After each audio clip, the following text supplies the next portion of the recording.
It's another Manly Monday, and this Manly Monday, no, I am not wearing the same shirt I wore last week. It is a different Canada shirt. I actually won this shirt at, like, a workshop I did, and it's not really normally my style because it's, like, rhinestone sparkly, but it's a really nice shirt, like, in terms of how nice the fabric is, and Canada, so I'm wearing it. But yeah, I want to talk today about listening to boys. And this article, and young men, but I am talking anybody sort of under the age of 25-ish, because the brain is still firming up. The demarcations we make for legal purposes don't have anything to do with brain development. The reason 18 was considered age of majority is that that's when men were physically strong enough to be put into, like, you know, the military circa, like, World War I. It has nothing to do with brain development. It has nothing to do with maturity. We human beings, our brains develop slow because we have big, complex brains, allegedly. And I read this article on CNN, and I'm pre-recording this quite a bit in advance because I didn't want to lose the article. And I almost did. So it's like, no, quick, record this while you still have it. Now, the article was written by, full disclosure, a sports reporter. But that being said, at least they are trying to broach the conversation regarding paying attention to boys and young men. And I would say men of all ages, quite frankly, but I'm getting ahead of myself here. The link is in the description box to the article on CNN. It's called "Having Difficult Talks with Your Son Should Happen Sooner Than You Might Think, Expert Says." The article is by Dawn Riddle, who again is apparently a sports reporter for CNN. It's in the CNN health section. But it is an interview with an expert. And the expert, in my opinion, gets some things right, gets some things wrong. The person interviewed, it's two people. Okay, Christopher Pepper and Joanna Schroeder. They have a book out called Talk to Your Boys, 16 Conversations to Help Tweens and Teens Grow into Confident, Caring Young Men. And I've mentioned this before, but it bears repeating, that I think the idea of talk to your boys is wrong. Because people are already talking to their boys. The problem is people aren't listening. And people are jumping to conclusions about, like, all types of people. But especially boys who are in crisis, boys who end up going down the manosphere rabbit hole. Talking at them doesn't work.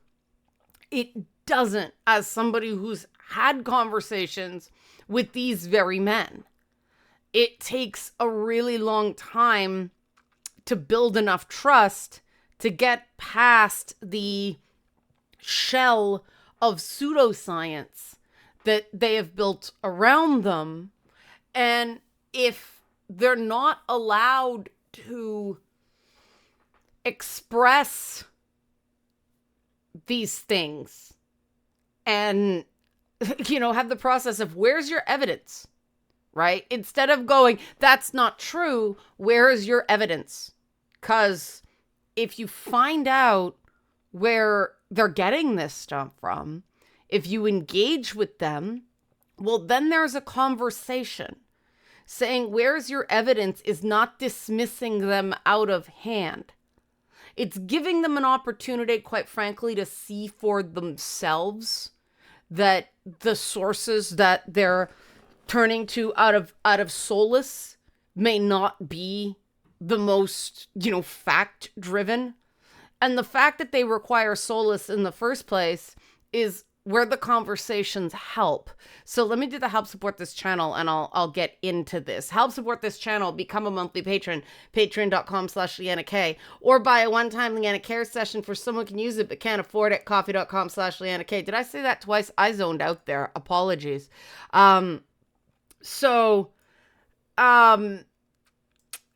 The part that made me go was the references about video games in this article. And I admit it actually put a piece in for me about some of the things that are happening in games. Because again, even though I don't agree with the assertions that these authors are making, I listen and go, sometimes you can learn something from someone, even if you think their central premise is kind of a mess. And I mean, it was like, okay, this is pretty good. Okay, this is pretty good. One thing that I thought they really got right was, in response to a question of how the Me Too movement changed the landscape for boys. The answer was,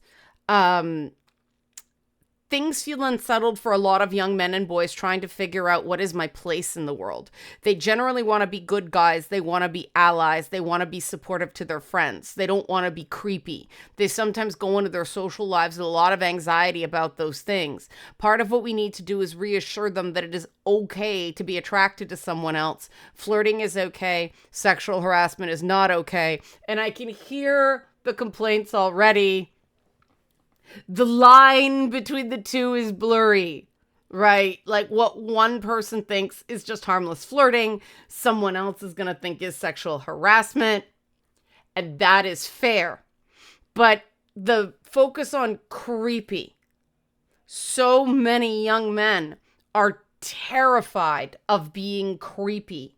So, at least these authors have something of a pulse of things. But right after that, it gets into video games. And I'm like, you lost me. The question is, you've worked with boys and you also have sons. What has made you think we need to do something different? Answer. I've seen how seductive video games are for boys. Yes, video games, that great seductress. I'm being seduced by Silksong. Interesting choice of words. I've sat in the back of a room with a bunch of middle school boys who are playing online, and the language they use when they're playing video games often is not okay with me. Slurs, hateful words, people being just really rough with each other in the ways that they talk. I've seen the need for some intervention to say this is not how we treat other people, to remind them the person they're playing with is still a person with feelings, and the thing that seems funny when you say it may come across as deeply painful. And I sat there going, wait, we went from the content of the games to the way guys trash each other while they're playing video games. And that behavior, the trash talk behavior, didn't start with video games. It started in sports. I'm most aware of it from basketball, but it's not exclusive to that. This is a borrowed tradition. And I notice they don't mention any particular game that they're playing, but the games themselves do not contain slurs, hateful words, people, being really rough with each other, that's another subjectivity. But slurs and hateful words, no, modern video games do not contain that. The sort of simulated trash talk and stuff like Gears of War, the spiciest thing was like, walk it off, right? The behavior of the boys playing is often completely separate from the actual content of the game. And yes, back in the Xbox days, games were spicier, but even then, they didn't really cross the line into flat out slurs, right? But this actually made me shift my perspective in why game devs are like so afraid to put any spicy content in their games, especially involving women. And this might be it. The fact that there is this blurring of the content of the game and what people do with the game. And I know from talking to devs, time to penis is a real thing, especially in kids' games. If there is any building tools whatsoever, TTP means time to penis. And they're actually waiting to see how long it takes somebody to build a phallus. And I got this in the makers of Disney Plus. So, not Disney Plus, Disney Infinity back in the day. But it's not the only game. I asked around and people are like, yep, it's seconds between when you launch a game and when someone makes a penis.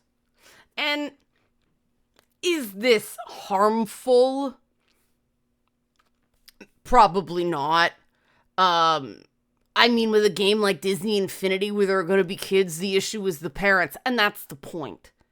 You're not going to sit there arguing that it's really not harmful. It's a piece of anatomy that, you know, people have. It's a body part. Why are we so bent about that body part? Maybe a bad choice of words for that particular body part, but you know what I mean? They're not going to have that fight with enraged parents. They're just going to take it out.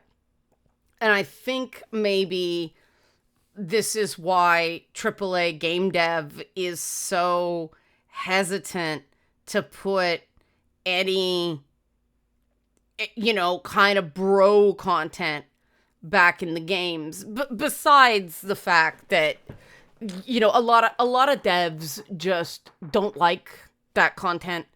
They don't want to make that content. And there's stuff to play that, you know, does have some of it, though, you know, it's been a while since I've played a game that is just like overtly, and intentionally, you know, sexist. I can't even think about the last one. I mean, you can't even say Grand Theft Auto was like that because it was all like the playable characters were messed up in those games and everything is sort of filtered through their point of view. So I saw it as something as a commentary, a satire. They weren't saying it was good. They were just saying it was. And so these boys, I mean, this starts when they're like 12, 14 years old. Remember back in the Xbox Live days where we were all kind of like, wow, 12-year-olds have mouths on them. And let's face it, they're doing it because it's taboo.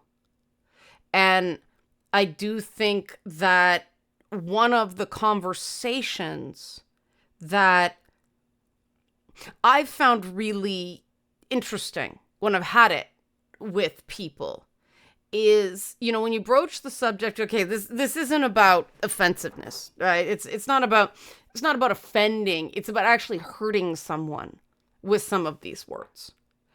And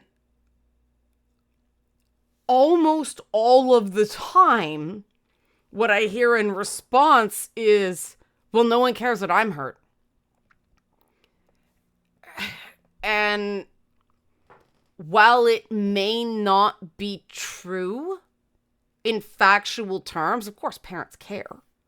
But that boy, that young man has gotten the message that people just want to toughen him up. They don't care if it's too much, too fast. And interestingly, I'm watching the original King of the Hills, like from back in the 90s. And man, do they hold up surprisingly well. The smoking episode is the only one that's like super dated.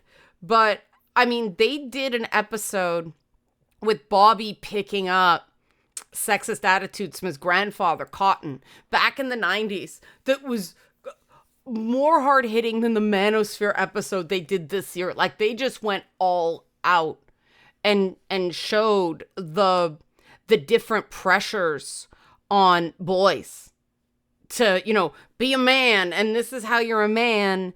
And it was confusing even back then. Because they were already making TV about it.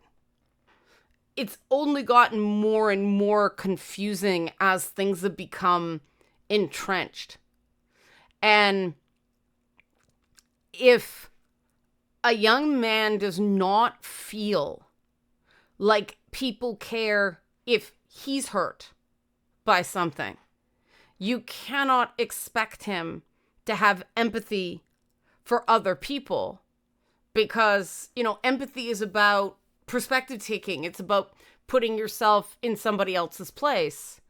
And it's understandable that these young men would be, well, nobody cares about my feelings, so why should I care about anybody else's? And I don't really believe they don't care.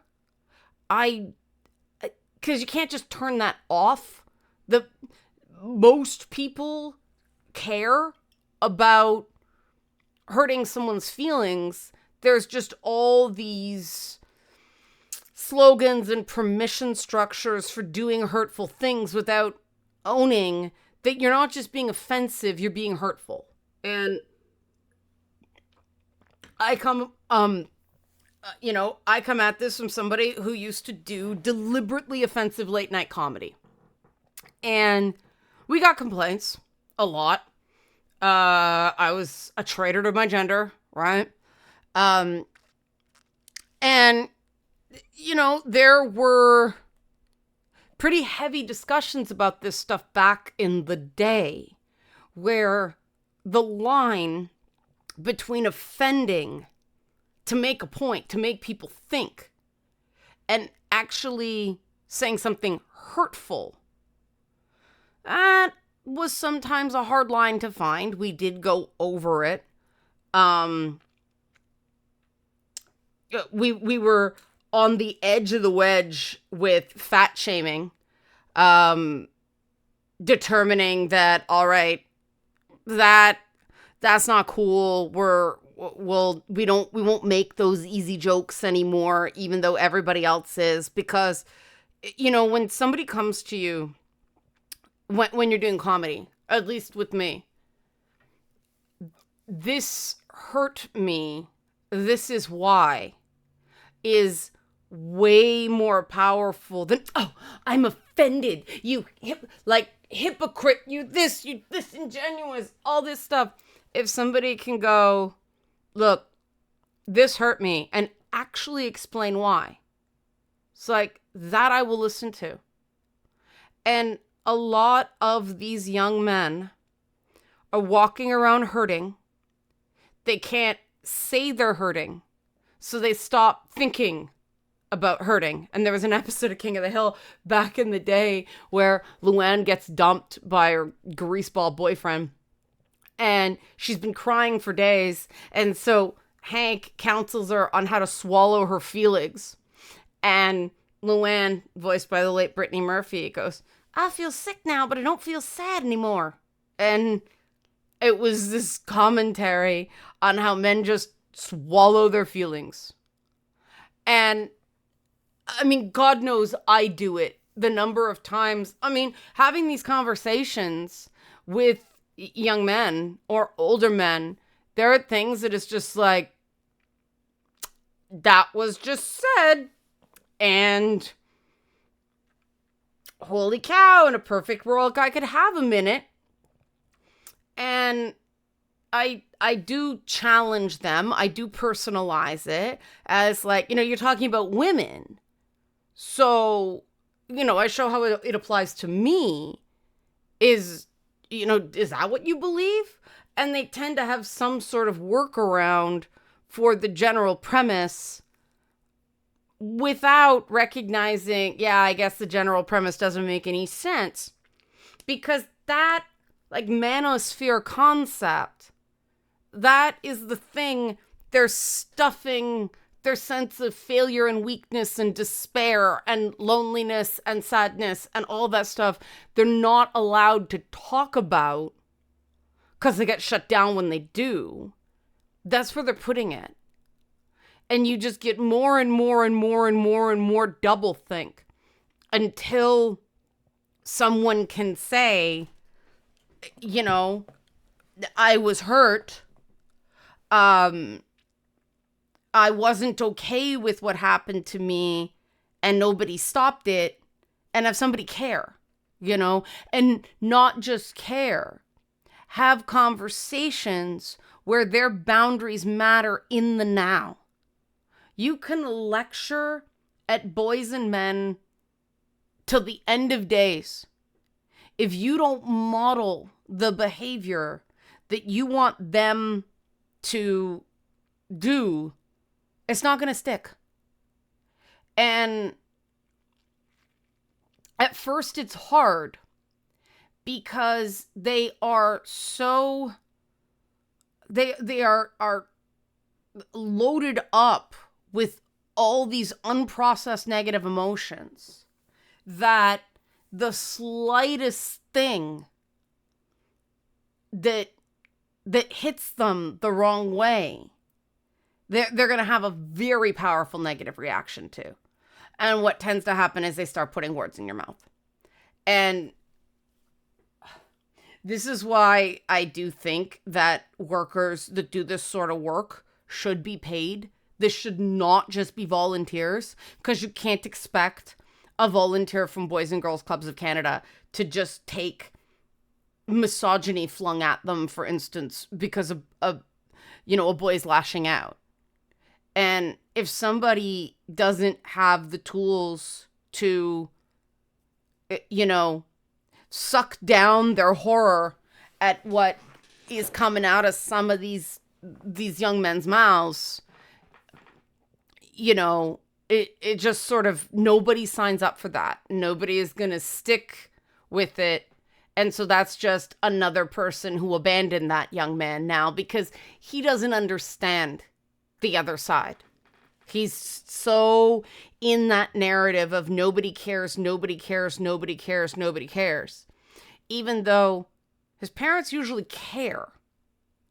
His parents just don't know how to listen to, the manosphere spew without feeling guilt and shame themselves because of this is what we raised? Whoa, what does that say about us as parents? And, there do need to be programs that allow this stuff to get out and take a whole family approach where it's not just, incumbent on the young man to care more about hurting people. And that's difficult between the ages of 15 and 18 because empathy does take a crap. And so, for the first little bit, it's like, fake it till you make it, man. Like, just, tactically, it's better to say it this way than this other way. But honestly, seeing my friends who have raised really good teenaged boys who are, bordering on 16, it's like, it's gotten to the point we can't really call them boys for much longer. Ones that haven't succumbed to that. It is, these kids watch YouTube and they watch a lot of stuff their parents don't understand, but they have talks with their kids and they listen to their kids, and these kids are wise. Because not only were they spoken to, they were allowed to speak, and the families not just listened, but understood. And solutions were determined collectively. So the young person has some say in how things going forward. Not complete say. They're not complete adults yet. That's got to be tapered off. And there's a lot of young people out there who unfortunately learned how to manipulate their families through therapy speak. And that's another big problem. One thing I noticed coming out of a lot of young men who are struggling is, you came at me. And it's like, they'll be Mr. I just want to talk about business. I don't want to talk about feelings. I want to talk about business. And it's like, all right, we're going to take you at your word. So here's the business response to this. Oh, what? Where did that come from? Like, what? I feel uncomfortable. You came at me. You came at me is this thing. It's like, kid, you said you wanted business speak. In business, people come at you. And it does take a while for these young people to adapt to people taking them at what they say, instead of parents who are just desperate for their kids to be happy, thinking they're setting rules, but boundaries are not rules. You know, rules are, these are our conduct expectations we have, but boundaries are, you know, please don't use that word with me. Thank you. I care that you're upset. I care that there is something to work out here, but I gotta be able to stay regulated as much as you do, and that word is making it more difficult for me to do it. And then allowing the young man to do the same thing. And that's the thing that is the opposite of how most boys are raised. And it's not necessarily in the home, and this is what makes it so difficult. It's school, it's sports. I just watched a King of the Hill that Peggy was in a boggle competition, and she wanted Hank to be her coach because they got to bring a coach. They had to go all the way to Dallas from Ireland, right? And so Hank, the only way he knew how to be a coach was from when he played football in high school. And so Peggy asked him to give her a pep talk. And so, well, all I know, Peggy, is what the coach said to me when we were on the team. And he launches into, are you a loser? Well, you're acting like a loser right now. Loser, you know what losers do? Lose. Do you want to win? Then stop. You know, that kind of thing. And Peggy burst into tears. And it was very cutting satire of, yeah, nobody talks to girls that way, except, I don't know if it's this way anymore, but competitive dance, yeah, we did get talked to that way. But this attitude that's emotionally abusive, textbook emotional abuse. And this is normalized with male mentorship and male hierarchy. And that is the sort of thing that needs to be changed on a systemic level. All parents can do is say, no, that's not right, and this is why.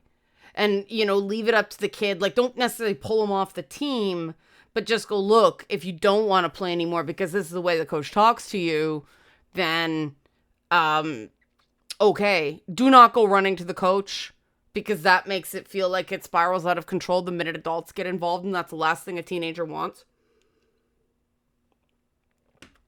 But yeah, and I do notice that the manosphere content talks that way. And it's like it's this hook that embeds itself in the pre-existing damage in boys and young men, because they've been spoken to that way. And a lot of loving parents still talk to their kids that way for various reasons. And everybody's got to be aware of it and stop. I mean, there's a reason that I don't use the word mansplain unironically, because it bothered people. And the reasons made sense to me. You know, we don't say toxic masculinity on this channel. We say institutionalized sexism. And these came from conversations with guys who watch this content. And that's good. Like, that's awesome. If there's a word that's just setting people off, another word that I find is real buzzy is the word pathetic. And I find it interesting. I watched that word because a client of mine flat out said that it's a button with him. And I respected that. It's like, all right. But that is something that even if I don't say it, specifically the word, people think I've implied it with something. And sometimes it's even like I'll be making fun of my own stuff. As sort of my own deal, kind of laughing at myself, and people will, it'll trip something inside them because they're not used to people doing that. And so it recontextualizes as something it was not intended. And did anyone do anything wrong there? Well, no. And I can't predict everything somebody's going to take the wrong way, but I can make reasonable efforts. If someone comes to me and talks, I will not accept the verbal abuse and the accusations of ill intent, because that's another thing we need to stop rewarding. Young people learn how to be emotionally manipulative without realizing that's what they're doing, because yes, they're consuming a steady diet, not just of, YouTube and TikTok, full of people who, let's face it, they want to keep you watching for money, but also from, intergenerational family dynamics, from certain school programs that think that, this is how to reach the youth. And I'm not a fan of that just because of where I came up. And I mean, they were always like, why don't our programs work at Jane and Finch? And it's like, well, because you didn't try to understand them. You didn't let them test you. I mean, that's what I did when I first started gaming YouTube. I showed up and people were like, who the fuck is this bitch? Was that cool? No. Did I expect it? Yes. And, people immediately questioned my legitimacy. So what did I do? I did game captures of myself playing Cuphead. And that sort of ended it pretty quick. I didn't know at the time that Cuphead was one of those ones that, some game journalists couldn't get past the tutorial. But I was like, all right, you want to kick my tires? That's fine. I will not accept the name calling and whatnot. And unfortunately, I think certain words are so common. Incel has become this thing that gets thrown around to the point that people don't realize that is a very hurtful term. That one, that's another one I don't use the way a lot of people use, because it touches deep insecurities in men that do not have negative attitudes towards women. So there are words for men with negative attitudes towards women: chauvinist and misogynist. Those are perfectly good words. We don't need a word that, literally means one thing, involuntary celibate, but, it's not actually about that. That's ridiculous. That's just not listening. And we are able to influence people, one, who we don't try to control, two, who get the sense that we remotely understand them. And that does not mean setting no limits. That's a huge problem I'm seeing out there, that either parents are too strict And so boys feel like nobody cares. Or they put absolutely no real boundaries in. And so these kids feel like they don't care either. Being overly permissive. We know based on the data that, teenage boys thrive in environments where there are consequences for bad behavior. You are accountable for what you do, but there's still an opportunity to voice your feelings and opinions on things and have them heard. Have your feelings validated, even if, what you think should be done doesn't actually end up happening. That's what we know works. The problem is we can't do that with 35 kids in a classroom in high school. And we can't even do that with 25 kids in a classroom. There was a creative writing. I took a second English OAC. It was grade 13 back in the day. It was a college prep year. And I took a second English credit in creative writing. And man, that was a great class because there were 12 kids in it. What a difference. Like, we actually got to do in-depth learning. It was probably the best writing course I ever took, including at university, including, after I got out of school, ongoing career development. I learned a lot about how to write from that class. One, it was an amazing teacher. Shout out to Mr. Connor at C.W. Jeffries back in the day, right? But the mix of students and the fact that we learned from each other. One student wrote an article a story that was partially in patois for an assignment. And the teacher, Mr. Connor, said, well, if I can understand what you're saying, you can hand it in. And so we sat down and we sort of translated the patois. That was really cool. The sophistication in some of the writing, and this is high school again, was astounding. But I do think that part of the reason that the course was so good is that we weren't in competition with each other. We were rewarded for helping each other with our assignments. So giving encouraging feedback as well as critique, helping people get across the line. And that truly is, it makes you better as a creative. It absolutely does. Constantly being in competition mode is not healthy. And that's another thing that boys are forced to deal with, is the constant competition mode. You compete to see how you measure up. You don't compete to win every time. One of the things that sports teaches you how to do is how to lose with grace, because even the best team in the world doesn't win every single game. That's an essential part of what sports teaches.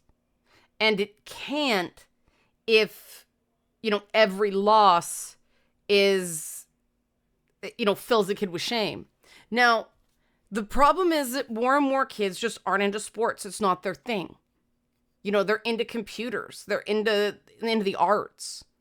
And there isn't as much training in the arts. I mean, I did dance competition, which was another way I learned. And it was really interesting to see how losses were treated in dance versus losses were treated in sports. Because in sports, I found that, the effort we put in mattered a lot more than dance. Dance, it was like, well, one of the judges said you were too fat, so we're going to weigh you weekly and make you keep food diaries, instead of going, these are teenagers, we're not doing that, screw this judge. But yeah, that really happened. Weekly weigh-ins in front of everybody. And I'm a thick person. I've always been thick. I was a D cup by, God, definitely 15.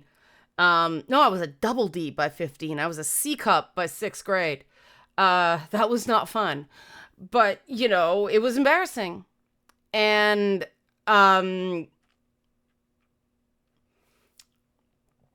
creating an environment where, and I do think that's why men tend to be more focused on the idea of, absolute free speech than women.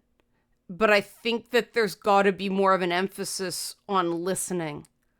And I don't know how to do it. I'd love to do a format where things were talked about, but it was a discussion, not a debate.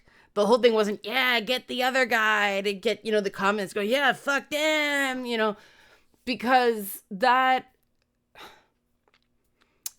feeling that I had in that high school writing class, everybody deserves that feeling of being part of a collaborative effort.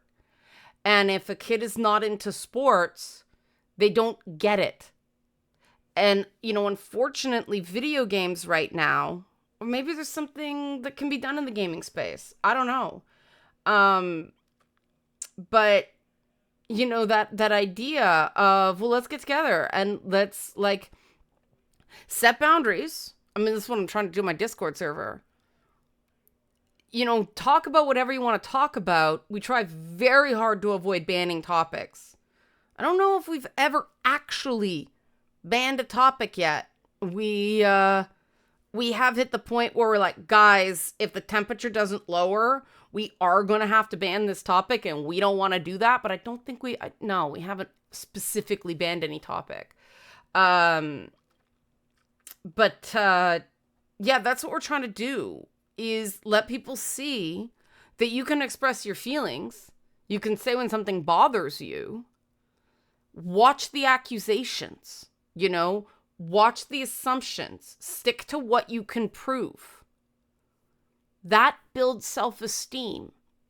And that's going to build a sense of strength in young men, because that teaches them how to communicate better and be in a place where it becomes abundantly clear, okay, you did everything within your power in that conversation. Nobody should have to be letter perfect in a conversation, and you don't have to mind read.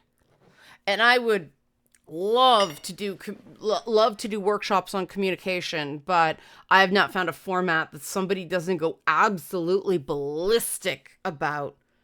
But it's the beginning of a conversation. What do you commenters wish someone had done for you when you were a teenager?